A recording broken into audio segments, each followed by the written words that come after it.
It's Authors Night here in the library, and I'm Karen Foley, the host, and Linda Freeny is our guest, who wrote the book called Undercurrent.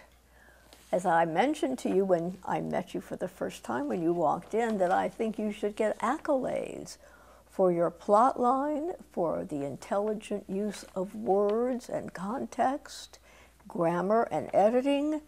It was an intellectual and fascinating book. Thank you. A hard combination to succeed in, but you managed to do so. It's a very, very hard, fast-paced novel with several subplots that ends in a fabulous twist. Right. That kept me glued from beginning to end, and I really hated to put it down. Oh, I like that. I liked it too. It kept me glued to the book. Good. Now, you don't sound it, but I read that you come from England. Yeah, but a very long time ago. My accent doesn't come back very often. I have like one of those ears, if I'm going to be around somebody from the South for a week, I'll probably be drawling.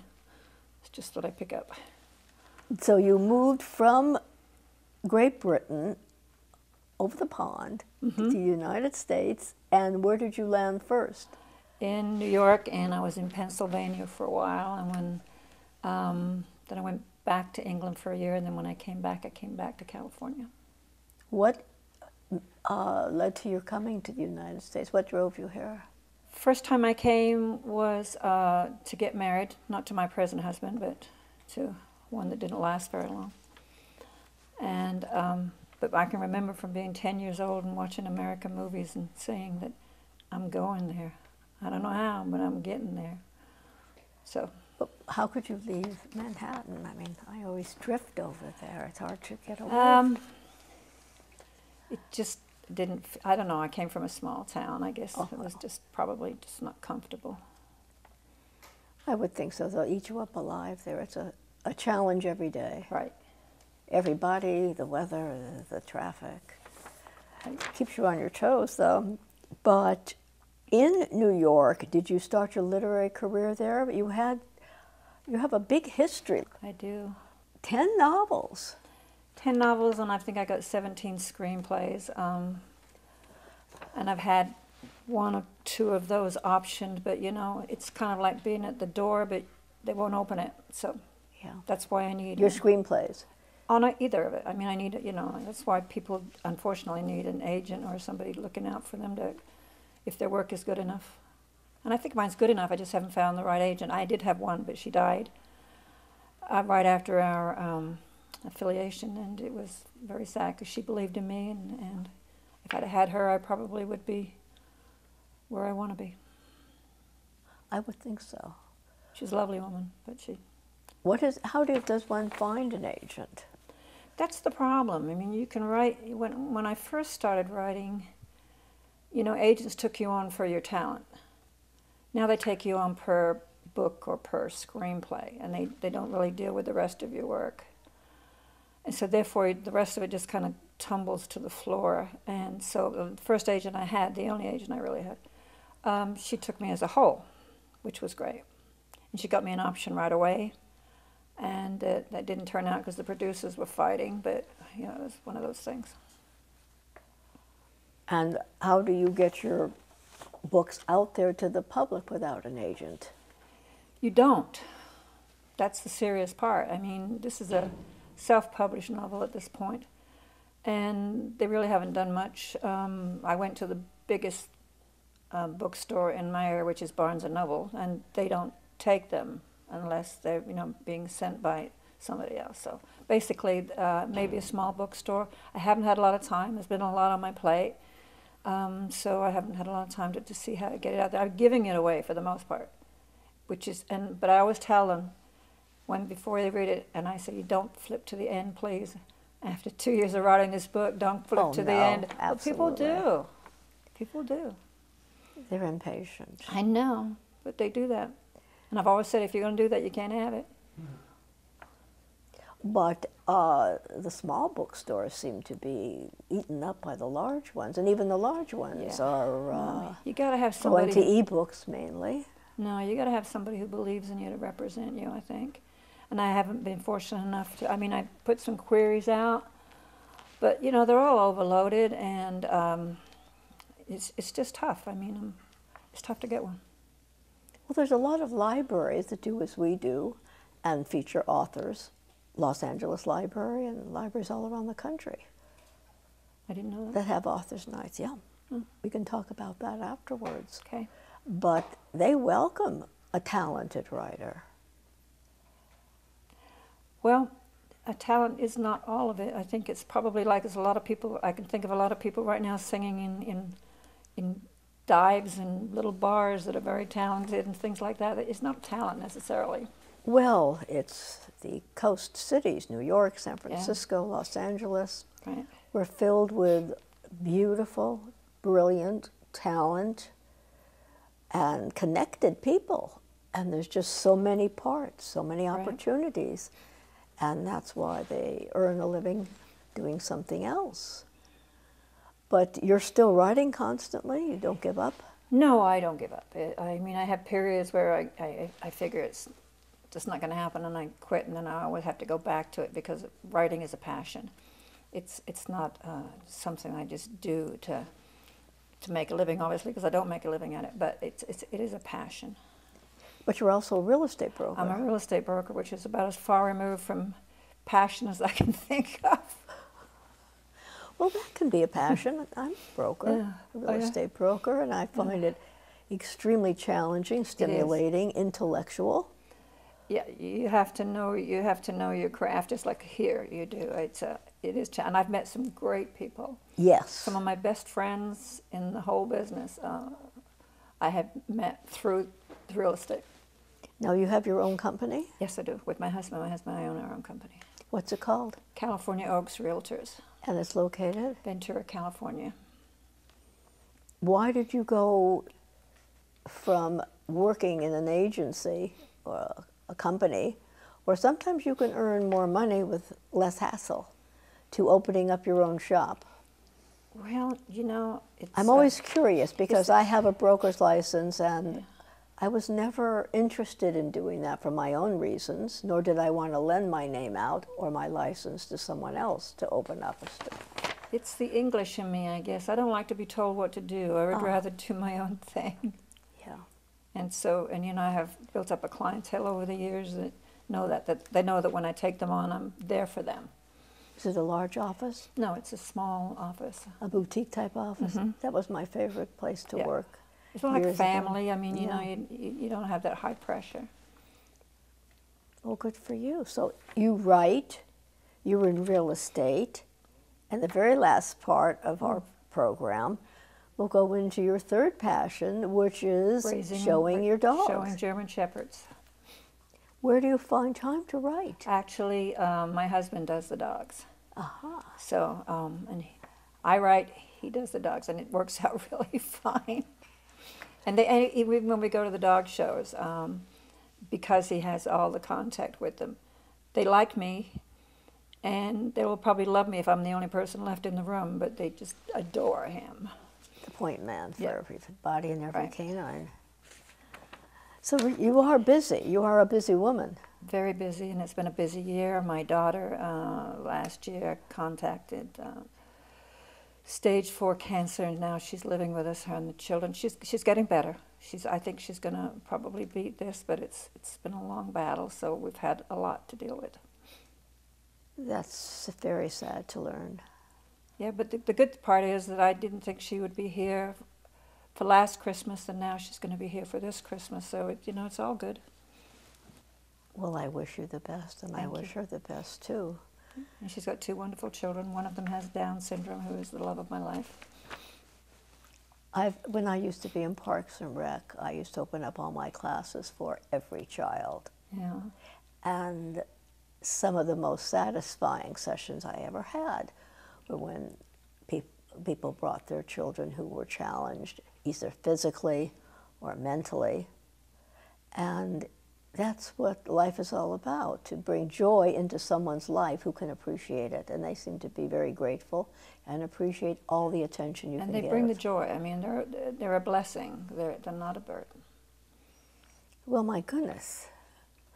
You spared an hour or so to be with us, and I find that amazing coming from Ventura with all that's on your plate, as you said. Oh, well, you know, I've always been busy. I can't, I don't even know what to do with a day off. I mean, it's just kind of like, what do people do with days off? I'm not even sure what they do. They go read one of your books. Yeah. They go Maybe, to dog shows. Maybe, yeah. The dog shows is my, where I get out to go to the dog shows, obviously. But what brought you, okay, we're in New York, and it was too much hustle bustle, and then you moved right to California. Where in California? First I moved into Moore Park, and then I came into Ventura. Because somebody that my mother knew had moved from England to Moore Park. When I got to New York, something very unpleasant happened to me. I don't really want to go into it, but something unpleasant happened, and I just really figured I needed to get away. And I wasn't there but a few days. And so I went to the Traveler's Aid, and I said, where is the farthest place from New York, but I'm still going to be in America? And she said, California. And I said, then good, that's where I'm going. Then my mother happened to know somebody there, and she let me stay with her for a while until I could get on my feet. Do you like the beach area? Yeah, I like the beach. Never had much time to go down there. I mean, I'm not a swimmer or anything, but I love to look at it. The air is so nice. Yeah, and I the know. temperature is palatable, Right.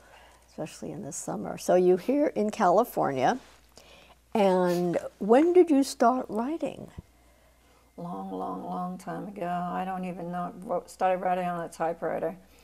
Actually, it was a catharsis, basically, because my daughter at the time was going through something very traumatic. So I wrote a book called A Right to Justice, and it was probably very poorly put together because it was my first, but it kind of it was from the heart. And how old were you when you started? I was in my 20s, I think, 30s, maybe 30s. Do you set aside a specific time of the day to write, or do you make sure you write every day or every week? How do you No, I prefer to write when nobody else is around, obviously, so I write late at night or when I have to be alone. I don't. Oh, yes. And I don't want a television blaring in the next room. I want it quiet. I want it really quiet.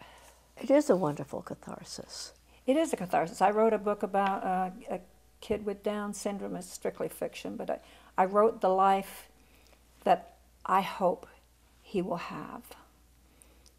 And that was a book of joy. I mean, it was the book, actually, as a script. And that was, I called it Climb Every Mountain, because he does every day. Yes. But that was a labor of love and joy. That was. Is he a happy child? Yes. That's the important thing. He's 12. Now your screenplays, what type of screenplays do you write? And what type of book? This is what would you call this? That's a crime A thriller, mystery. crime, Thriller, sex, crime. love, Yeah, marriage. it's got all of it, yeah. Everything. And what I really like is it takes place here in the general area. Yeah, it was inspired actually by something that's totally, didn't even happen at the beach, but there was a murder close to where we live, up on the hill, of a couple that were found dead in the bed, just like these two were. And they never really solved it. There were several culprits to it. So that was many years ago. So I just took that as the beginning and then went from there and made my own story out of it. Totally fiction. I mean, it had nothing to do with what really happened. Are all your books of this genre? No. I've done romance. I have done, I did one about 3 cops for SWAT, which is called Too Loud for Thunder, and it was really good because you had these 3 guys. One's a negotiator, one is actually the sniper that kills, and the other one's just a regular cop. And towards the end of the book, all the roles get reversed, and the Too Loud for Thunder title came from when this gun goes off unexpectedly towards the end. It was just had to be a gun. It was too loud for thunder. So that's where the title came from. What about your screenplays? Are they all All over different the themes? map. I've done everything. I've done true stories. I've got the one that got optioned was about 2 bail bondswomen and one adventure they had. What I did with them, I put them in a room with some wine, some pizza, and a tape recorder.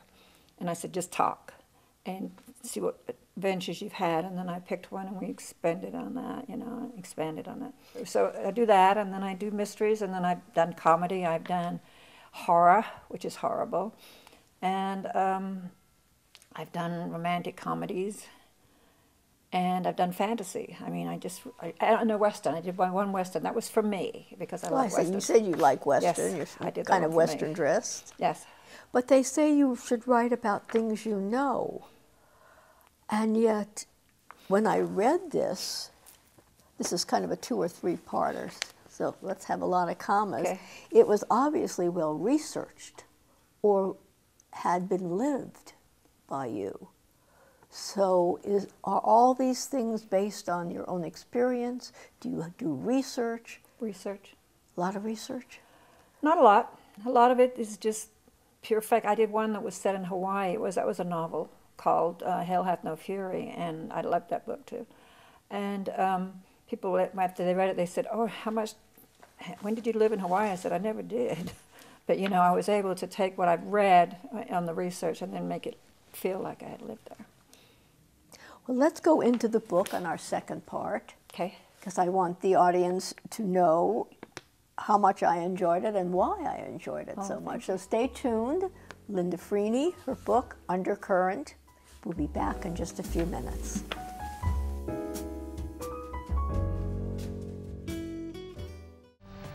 Keep your family safe. Improve your gas mileage. Extend the life of your tires. How do you do it? It's easy. Just check it. Your tire pressure, that is. Keeping your tires properly inflated protects the environment, gives you peace of mind, and saves you money for more important things. So just check it once a month. A message from Cal Recycle.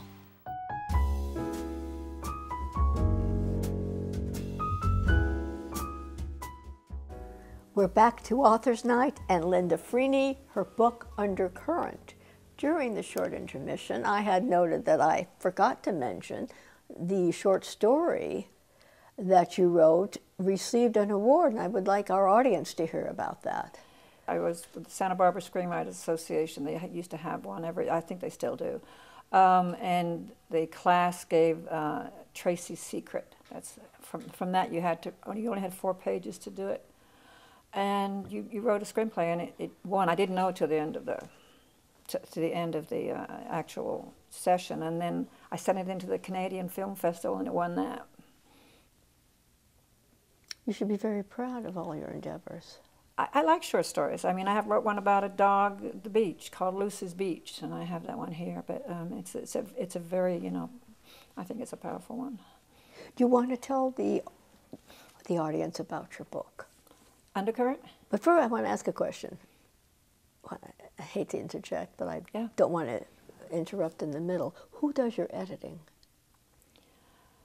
Myself, mostly.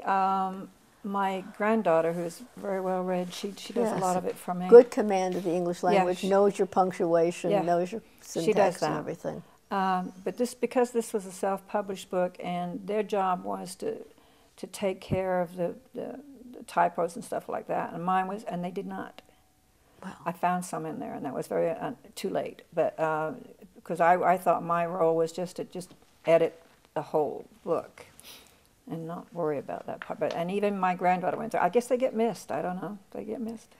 Well, pass on my respect to her. I will. Please. Yeah, she's really great, and she's also honest. If she doesn't like it, she'll tell me, and I like that. Few people can do that nicely, where you take it and learn from that. So tell us the plot, tell us the characters.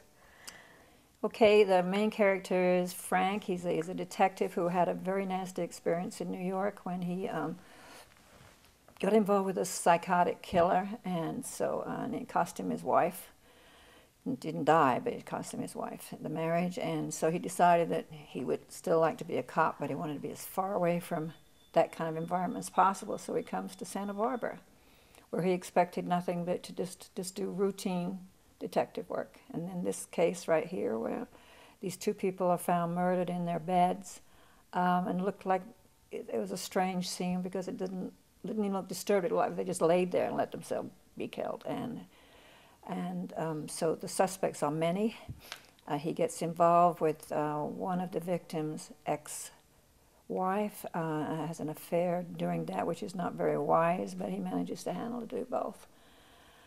And especially since the main suspect is her son. So it makes life difficult for him. But he's always haunted by what happened to him in New York, and he keeps seeing the parallels to New York in this particular case. Doesn't know why. It's a different coast, it's a different thing, but he sees parallels and they haunt him. Do you have a favorite passage or a sentence or two that you would like to read? No, I don't think so. I don't. I don't. You don't become attached to a particular page or person. Are any of these characters based upon people you know? No. Because they were very well drawn out. No, they're not. Like I said, I wrote another mystery called In Search of Ellen Gray, where this girl, 18 years old, was found dead in a New York alley. They thought she was a prostitute, drug addict, and the cop that came and found her, he won't let it go because he said that he should know her. Somehow he should know her, and he doesn't know why he should know her. Anyway, he leads him back to his small town roots. But the point I was making is very often when I'm writing these mystery thrillers, I lay so many clues aside, and sometimes I'm close to the end of the book before I even decide who the perpetrator is, because then that makes it so much fun to write. Well, as I'm listening to you and going back in my memory on the book, you seem drawn to deep, dark themes and people, very profoundly so.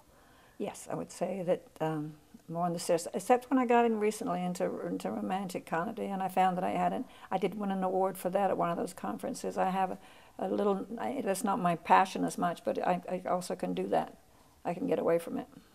Is that part of your personality as well? You're Yeah. drawn to these things, these enigma-type people and plots and contexts, Yes. convolutions. Yes. I live a convoluted life, so it would only translate itself into convoluted books and How do you do your screenplays. research? Based upon things you remember, people you've met who've discussed things with you, books? No, a lot of it's Internet. from memory, and then I will get on the internet, and do some obviously a lot of research there. One of the books that I wrote, this was my favorite actually, is my husband and I suggested the title for that, called The Dogs of Lenin.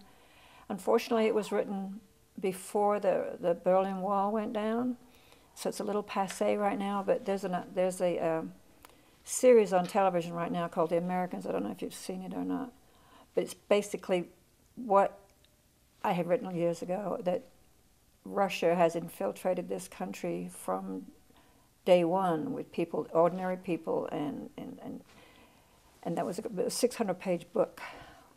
Big book. It was a big one, but it was also a good story too.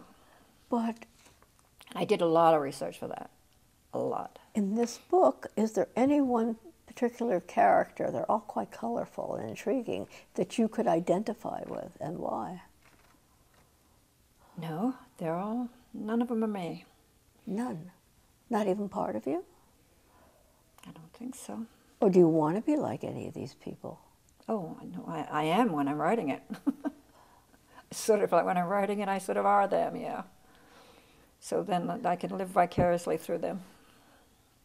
But I don't want to be them when I leave the book. You can leave without getting a chill or being uncomfortable?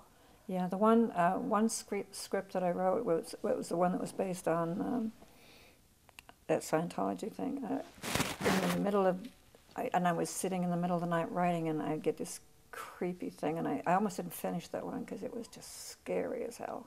You scare yourself. Yeah, I did, and then it was.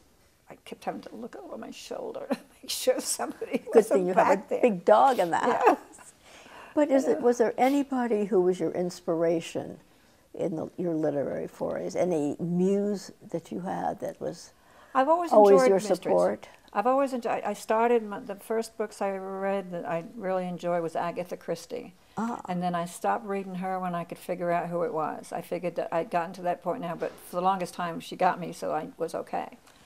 So, but then when I finally could figure it out, then I also like Sidney Sheldon. I like Mary Higgins Clark, people like that. You know.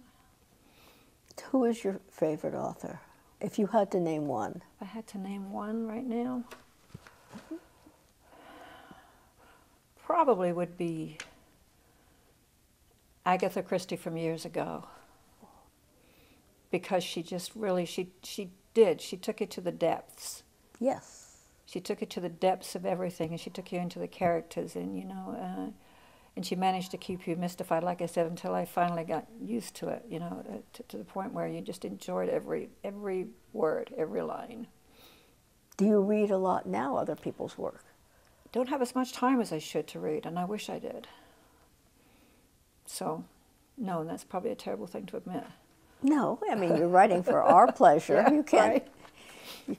It's just a shame that you don't have the time to derive pleasure from other people's work as much as you would like to. But obviously, you have a multifaceted world from which to draw on, or you wouldn't have all these themes. Yeah, and then dreams. Sometimes, you know, I've managed to dream something and make a book or a script about it, you know. I mean, very seldom do you remember your dreams, but if they're good enough, you will. I remember all of them. Do you? Oh, yes. Oh, I don't always remember, but some of them I do, and then they can turn themselves into a script. I did a script called Fallout that actually came from a dream, and that's about a nuclear thing, but it's. Do you keep a pencil next to your bed? No. No, I have to keep saying it over and over in my head so I don't forget it. And sometimes I do forget it. Okay. I'm unorthodox from the standpoint as, like I said, I don't storyline, I don't do any of that. It all just comes like a as it stream comes. of consciousness. Yes, it comes as it comes. Okay.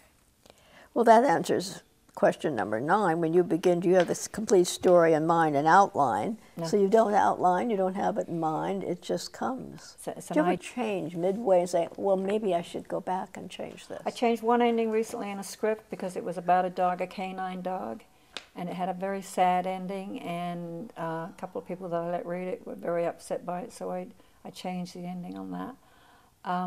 The dog didn't die, but but that's the only one that I would change or have changed. Have you noticed that all the writing now, a lot of the writing, both in literary works, movies, television, there's no ending? No. It's just a ceasing, a completion of a part of their lives, and you don't know how it's going to ultimately be resolved.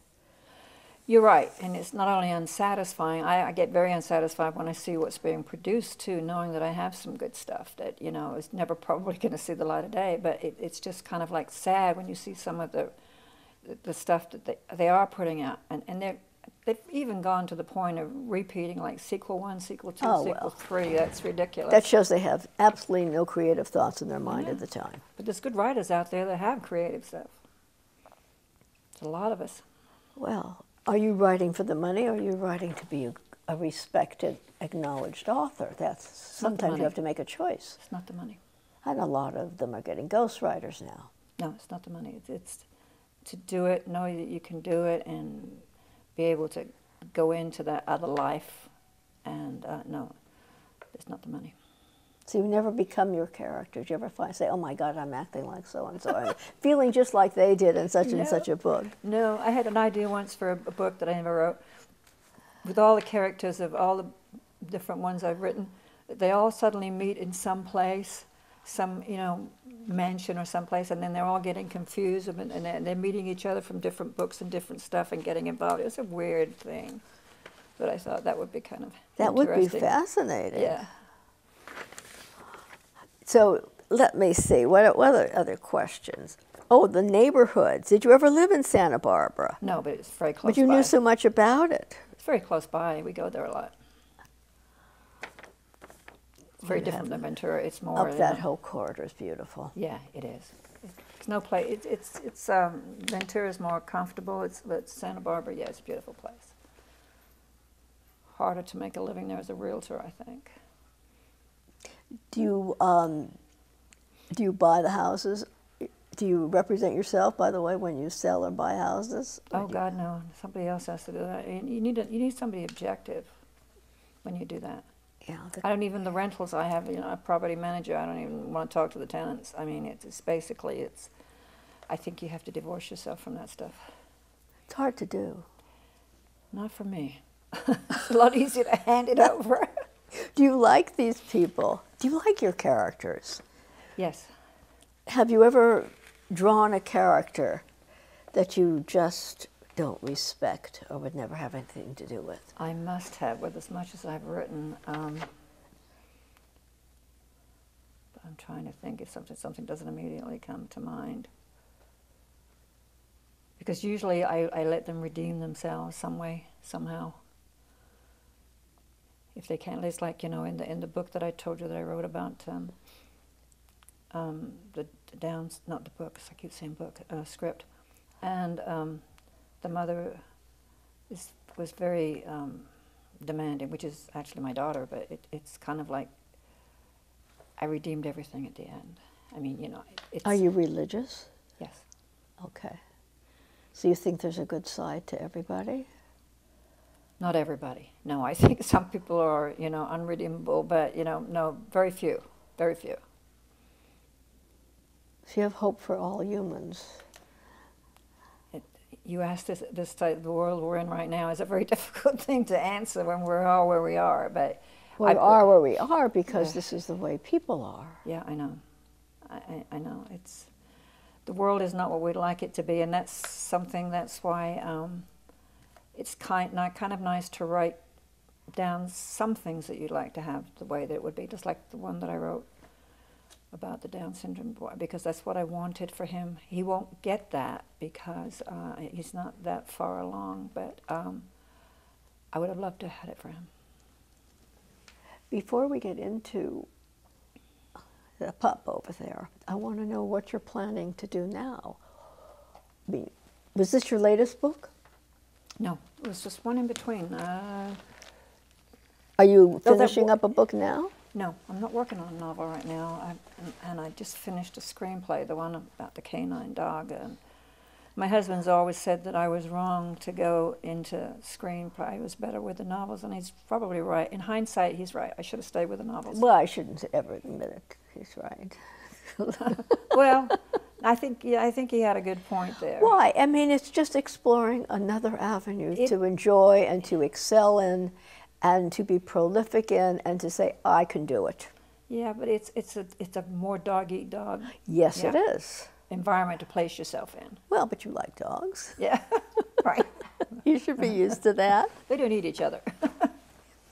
But I would like to put the word out there that if there is someone out there who would enjoy meeting you and representing you, or just talking more to you, how would they get in touch with you? I have an email. Oh, yeah. Well, let's put it on the screen. And it's Linda J. Freeny, Freeny, at gmail.com. So thank you, our audience. Stay tuned for one more segment where we will meet your husband and Velvet. Right. See you in a few minutes at Author's Night.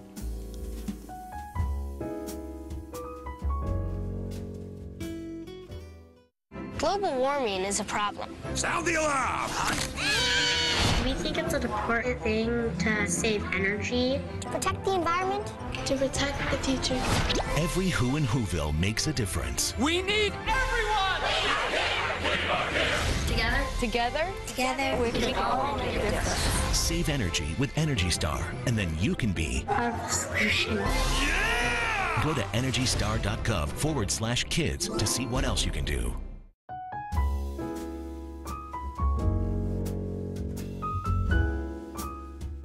We're back. Author's Night. Do not ask me what we're doing here. I'm not too sure. All I know is when I heard that he was a show dog, and you show dogs, and you judge dogs. we had to have the dog. We just had to meet Velvet. Yes, this is Velvet. And Say she just- something. Can Velvet talk? well, no, but with her eyes, she can talk. Velvet is, you can see, a German Shepherd, a tricolor, black and brown and tan. They call it a bicolor. Bicolor. Bicolor. Only two, black and tan. Okay, my mistake. I apologize. And they're one of the smartest dogs. Yeah. Most reliable, intelligent dogs. They're a great family dog and used for protection, and not aggressive protection. I mean, just they're there to support the family. That's They're a right. family yeah. dog. Yeah, exactly. They're one of the most versatile breeds there is. Yeah, she just got back from St. Louis. We took her to the National, and she did quite well back there. Everybody really liked her. She finished her championship here in California in 5 major shows. So anyway, she's a good one. I don't know how comfortable she is here, but she's well behaved. Yeah, she's well behaved. Come here, Velvet. What made you go? Do you usually own German Shepherds? Is that the breed of choice that you really like? Oh yes, this has been my choice since I was 9 years old. Really? I had a German Shepherd. Yeah, people usually go for the same breeds all the time, like ours. They're all my soulmates. What attracted you to the Shepherds? Well, I don't know, just the elegance of them, the intelligence. And Yeah. the most versatile dog, I guess, still the closest to the origination that they all came from, which was the wolf. Did they start? Are they originally bred through other breeds, or were they always just strictly a German Shepherd? Well, all breeds originally came from the wolf. Oh, well, yes, but I'm saying like the Great Dane is a greyhound and a mastiff mating. Well, I don't know. The German Shepherd, we had our centennial of our club, and von Stephan was the guy from Germany that developed the German Shepherd breed many years ago. So it has evolved ever since into what is being shown today in the ring. And Do you breed him also? pardon? Do you, I don't know what it's called, do you breed the dog? I mean, do you put yes. him out for breeding? Oh yes, I do. Yeah, I've been a breeder since the early '60s. Yeah. We bred her. Yeah, I bred her. I had the mother and the father. Do you have any of his puppies and his progenies? Do you have a son living with you or a daughter? Does he get along well with other animals? Oh yeah, they're quite non-aggressive to other dogs.